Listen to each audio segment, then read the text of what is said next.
Friends, yesterday we had the International Women's Day. Seminar था एक. शालिना ma'am ने कहा था कि वो मेरे को 5 मिनट देंगे, पर पता नहीं कुछ गलत फहमी हो गई, बात लंबी हो गई. पर मैंने सोचा कि मेरे पास तो अपना सिस्टम है ही, मैं 5 के 15 मिनट भी ले सकता हूँ. बात कहनी चाहिए मेरे को तो कहनी चाहिए. और the fact is that I literally do not know this importance of International Women's Day. पहली बात तो ये कि वाई वीमेंस डे. क्या हमारे यहाँ जो है इस तरह का सिस्टम डेवलप हुआ है where we talk about individuals. हमारे यहाँ तो किनशिप आज भी इंटैक्ट है.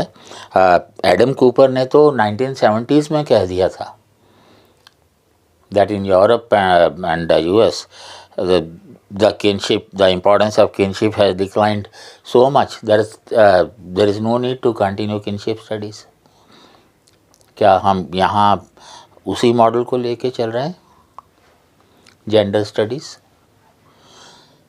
अब पिछले करीब almost in the last 2 decades कितने सेंटर्स या डिपार्टमेंट खुले हैं, जेंडर स्टडीज़, सबाल्टर्न स्टडीज़, दलित studies.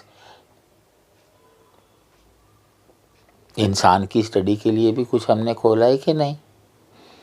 Divide divide divide divide post modern होते जा रहे हैं हम. Deconstruct everything without constructing. पिछले कुछ साल से I been trying to Indianize Indian social sciences. ख़ास तौर से एंथ्रोपोलॉजी को. We do have anthropology in India but we don't have Indian anthropology. तो ये जेंडर स्टडीज़ जो हैं ये कहाँ से आई हैं और क्यों आई हैं?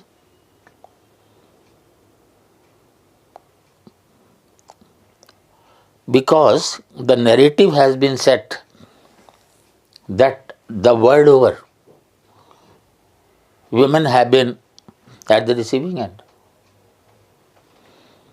वो जो सेमिनार हुआ कल उसमें एक अच्छी बात ये हुई that none of the speakers use the word females. मुझे बहुत चिढ़ है इस वर्ड से. लोग अपने आप को पोस्ट मॉडर्न समझते हैं फीमेल कहने से. मेरे को लगता है जैसे पता नहीं आदमी की नहीं जानवर की बात हो रही है. हालांकि मैं वर्ड आदमी यूज़ करूँगा तो फेमिनिस्ट को उससे भी चिढ़ हो जाएगी. ह्यूमंस कहना चाहिए मेरे को. तो एक नैरेटिव जो है जो सेट किया गया है, and this has been set right you can say 200 years ago. एक जो मेरे पास एक एविडेंस है, मिसेस मैनिंग थी एक, उनकी किताब है एंशिएंट एंड मिडिवल इंडिया 1869 की, almost more than 150 years ago. Volume 1 page 294 में she quotes Manu, chapter 9 श्लोक 96. और क्या लिखती हैं? To be mothers were women created, full stop. तो उसके बाद एक पूरा पैरा ये बताते हुए कि हमारे जो एंशियंट्स जो थे, how they treated women just like that. Narrative set कर दिया अंग्रेज़ों ने, हम उसकी दुम बन के चले आ रहे हैं आज भी. पर मेरी एक बहुत बुरी आदत है कि मैं जब भी कोई रेफरेंस देखता हूँ तो मैं उसकी जड़ खोद देता हूँ फिर. और मनु की तो मैंने ठीक ठाक सी स्टडी की है हाल ही में, तो मैंने निकाल लिया मनु का वही चैप्टर 9 श्लोक 96. क्या है उसका पूरा श्लोक? Women were created to be mothers and men to be fathers. खुल गई पोल. उसके बाद as the two are complementary to each other, Vedas have ruled that even the simplest ritual and dharma activities must be performed by men in the company of their wives. पत्नी को अर्धांगिनी जो कहा जाता है उसके पीछे एक बहुत बड़ा फलसफा है. हमारे यहाँ तो भगवान भी अर्धनारीश्वर होता है। हमारे यहाँ तो भगवान का भी जब नाम लिया जाता है तो दंपति का नाम लिया जाता है, पहले पत्नी का नाम लिया जाता है। राधे श्याम, सीताराम, गौरी शंकर। और ये लोग हमें बताएंगे स्टेटस ऑफ वीमेन क्या था। एक और अगर मैं एग्जांपल दूं, एक हमारी आजकल की फेमस हिस्टोरियन हैं सवेरा जायसवाल, उन्होंने एक किताब लिखी है और उसके पेज 55 में फिर से उन्होंने मनु को कोट किया है, चैप्टर 3 श्लोका 68 to 70। उसमें क्या लिखते हैं? According to Manu, the house holder grihastha has 5 slaughter houses, panchasuna, fireplace chulli, grinding stone, broom, pestle and mortar and water pot. Their use binds him with the fetter of sin. Their use binds him with the fetter of the sin, and so he should expiate by performing the 5 great sacrifices, Panch Mahayajnas, daily. ये तो वो translate करती हैं।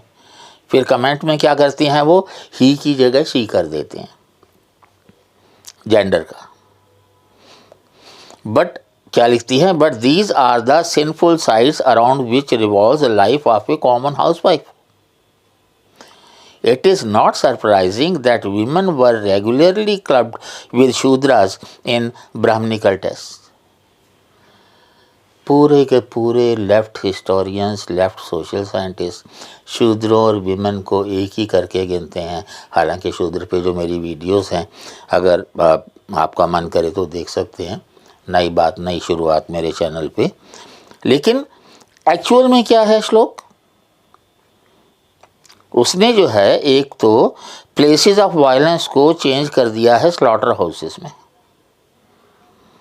और साथ में जो श्लोक वो कोट कर रही है चैप्टर 3 68 to 70, वो सिर्फ 68 की रेफरेंस की बात कर रही है, 69 और 70 की बात ही नहीं कर रही, क्योंकि उन दोनों में मेन की बात की है, विमेन की बात नहीं की। वो जो दूरियां हैं, जो पंच महायज्ञ जो हैं जो परफॉर्म करने हैं, these have to be performed by him, not by her. कर दिया। इसी तरह से एक और बहुत बड़े धुरंधर हुए हैं हुमायूं कबीर, आप सबने नाम सुना होगा। एक सरकार का एक पब्लिकेशन था, आजकल नहीं पढ़ते लोग, हम लोग पढ़ते थे when we were students, the gazetteer of India. उसका वॉल्यूम 2 जो था, it was history and culture. उसका जो फाइनल चैप्टर जो था वो लिखा था हुमायूं कबीर ने। क्या लिखते हैं? Special mention may be made of one section of under privileged who have suffered disabilities from time immemorial. It is not known when women were first relegated to an inferior position in human society. Almost all ancient civilizations denied them the right of the citizenship. वैसे भी वो तो वैदिक time से कहते हैं कि औरतों का कोई था ही नहीं। और उसी किताब में 3 सेक्शन हैं, ancient, medieval, modern. Final Humayun Kabir ने लिखा है। एंशिएंट में जो है ए एन बोस और उनकी टीम जो है पेज 147 पे क्या लिखते हैं? In Vedic times women had access to all branches of learning. Women like Ghosha, Apala and Vishvavara were composers of outstanding Vedic hymns. The age of Upanishads produced philosophers like Gargi, who challenged the invincible Yagyavalk in debate, and Maitreyi, who spurned wealth because it would not give her immortal light, Amratva. Women of higher caste were indispensable partners of their husbands in Yagya.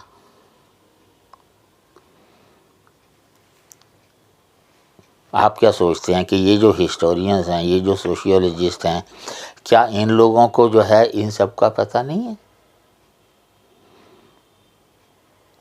आप subaltern studies कर लीजिए, चाहे चाहे आप gender studies कर लीजिए। हालांकि seminar की शुरुआत और सेमिनार के आखिर में जो दोनों स्पीकर्स थे, they were quite rational and logical because they talked about complementary rules in terms of gender. और बाकी लोग जो हैं they are talking about equality right. Equality तो कभी घर में अगर 4 मेंबर हैं तो चारों में नहीं होती भाई। और वैसे भी women have been declared superior. आप में से तो बहुत सारे लोगों ने प्रभु को पढ़ा होगा, हिंदू सोशल ऑर्गेनाइजेशन। क्या पोजीशन ऑफ विमेन है, क्या थी, क्या होनी चाहिए वर्णाश्रम धर्म के हिसाब से, आप सबको तो पता है। पर उसके बावजूद भी बात करेंगे। एक सवाल ये उठा कि विमेन राइट्स जो हैं वो नहीं दिए जाते, उनको कौन देगा? पहली बात तो ये है कि when we talk about men and women, सवाल ये उठता है कि हम आइसोलेट कर रहे हैं इंडिविजुअल्स को फैमिली से, या फैमिली को आइसोलेट कर रहे हैं पड़ोसियों से। आप जेंडर स्टडीज़ कीजिए, है ना, फेमिनिज्म लाइए, फिर मैस्कुलिनिज्म भी लाइएगा, फिर एल्डर सन और डॉटर, यंगर सन और डॉटर। अब मंझला तो अब रहा ही नहीं, ख़त्म हो गए हैं। इस तरह से डिवाइड करके तोड़ तोड़ के आप करते रहिए स्टडी। हम जानते हैं आज भी फैमिली हमारी बेसिक यूनिट है, तो क्यों आप उसको तोड़ तोड़ के वेस्ट के पीछे लग के भाग के। ठीक है, जेंडर स्टडीज़ के लिए, पोस्ट मॉडर्न के लिए, ये सारे थिंकर्स और थॉट्स के लिए वेस्ट से पैसा आता है। स्टडी कीजिए, फंड्स लीजिए, समाज को तोड़िए। पर हम सब लोग क्या कर रहे हैं? हमारी विजडम कहाँ है भाई? और एंथ्रोपोलॉजी का काम क्या है? जोड़ना। हम पोस्ट मॉडर्निज्म को रिजेक्ट कर चुके हैं। पोस्ट मॉडर्निज्म का काम है डिकंस्ट्रक्ट, हर चीज़ तोड़ फोड़, ये भी इर्रेलेवेंट, वो भी इर्रेलेवेंट, सब कुछ। उनसे पूछा जाए कि अच्छा भाई अब रिकंस्ट्रक्ट कर दो, वो उनके बस का नहीं है। क्योंकि वेस्ट जो है, इंडिविजुअल भी जो इकाई बचा है, फ्रस्ट्रेटेड इकाई, तो वो चाहते हैं कि हम लोग भी ऐसे हो जाएं। और लंबी चौड़ी वजह भी है उसकी, उनकी कामयाबी उसी में है। और एक चीज़ जो मुझे हैरानी हुई कि people in the seminar they were talking about feminism and rights of women. मेरे को एक चीज़ समझ में नहीं आती कि किसी भी फेमिनिस्ट ने ये कहा कि मैं अपने बेटे की शादी में डाउरी नहीं लूँगी और मैं अपनी बेटी की शादी में डाउरी नहीं दूँगी। मैंने तो किसी फेमिनिस्ट को नहीं सुना। क्या किसी फेमिनिस्ट ने सवाल उठाए कि सबसे पहला मुद्दा तो वीमेन राइट्स का होना चाहिए, and women rights means women, और उसमें सबसे पहले आएंगे आपके सिविल राइट्स। सिविल लॉज की जब बात आएगी तो फिर कॉमन सिविल लॉ की बात आएगी और फिर दंगा हो जाएगा। और फेमिनिस्ट में इतने गट्स नहीं हैं कि वो ये मुद्दा उठा सके। फेमिनिस्ट में गट्स नहीं हैं कि वो माइनॉरिटीज़ में जो विमेन का जो एक्सप्लॉयटेशन है उसकी बात कर सकें। क्या फेमिनिस्ट कभी बताएंगी कि अगर इस्लाम में women have half the rights of man, भाई को जितना मिलेगा बहन को उससे आधा मिलेगा इनहेरिटेंस में। कोर्ट में जो है एक आदमी की गवाही 2 औरतों की गवाही के बराबर होती है, आधा है। तो वो ये मुद्दा क्यों नहीं उठाती कि औरतों को नमाज भी आधी पढ़नी चाहिए, रोज़े भी आधे रखने चाहिए, वगैरह वगैरह। मैं मजाक नहीं कर रहा हूँ, पर सवाल इस बात का है कि फेमिनिज़म जो है ये आप थियरी की बात कर रहे हैं, प्रैक्टिस कहाँ है भाई? I have seen feminist in India, but I have not seen feminist movement in India. और तो छोड़िए, हमारे यहाँ के फेमिनिस्ट में से कितनों ने सिमोन दी बोवार को पढ़ा है या उसका नाम ही सुना है। वो वेस्ट की जो है वीमेन का जो है वो जो नक्शा पेश करती हैं, वो एज सच डिट्टो आप अपने यहाँ भी लागू करना चाहते हैं?